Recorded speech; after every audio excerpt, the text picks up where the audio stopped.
আসসালামু আলাইকুম আরহামতুল্লাহি অবরকাতুহু। প্রিয় দেশবাসী, আজকে আমি যে বিষয়টি বলতে চাচ্ছি সে বিষয়টি হলো বাংলাদেশে যে চলমান রাজনীতি চলছে সেটি হলো কোটা আন্দোলন। এই কোটা আন্দোলন করতে গিয়ে আমাদের বাংলাদেশে ইতিমধ্যে 7 জন সাধারণ ছাত্রের প্রাণ ঝরে গেছে এবং বাংলাদেশ সরকার এর পুলিশ বাহিনী নির্বিচারে বুকের উপর গুলি করে তাজা রক্ত ঢেলে দিয়েছে।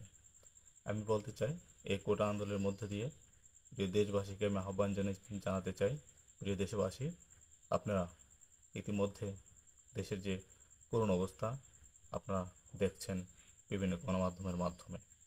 আমি প্রিয় দেশবাসীকে আহ্বান জানাবো, এই আন্দোলনকে সামনে রেখে যারা নেতৃত্ব দেবেন তারা এই জাতির প্রিয় সন্তান বা শ্রেষ্ঠ সন্তান হয়ে থাকবেন।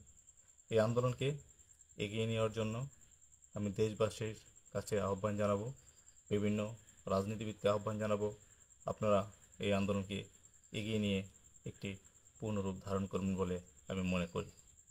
আমার এই বিশ্লেষণ যে কথাগুলো বললাম, আপনারা ইতিমধ্যে অনেকেই অনেক কথা বলার চেষ্টা করেছেন, আমিও আমার মতো করে কথা বললাম।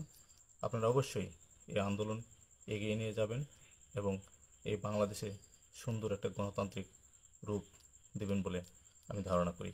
এই বলে আমার সংক্ষিপ্ত আলোচনা শেষ করছি। আসসালামু আলাইকুম ওয়া রাহমাতুল্লাহি ওয়া বারাকাতুহু।